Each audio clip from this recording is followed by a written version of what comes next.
Hello again mga Jang Ulzay. Dito na tayo sa Real Talk number 4.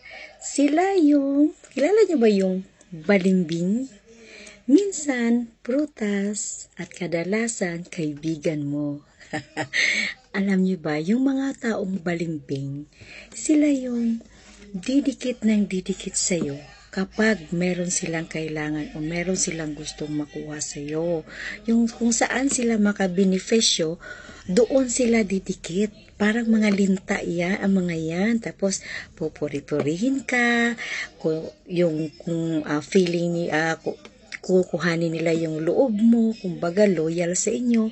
And then, pagdating sa time na wala ka ng pakinabang sa kanila, Diyos at Patrio Adorada.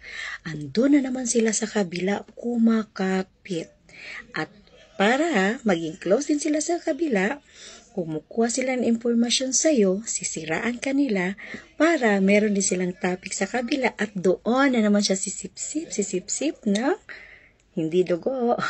Doon naman siya magsip-sip para alam mo na kung anong kailangan niya. Doon siya pwede makakuha. Doon siya pwedeng makabenepisyo.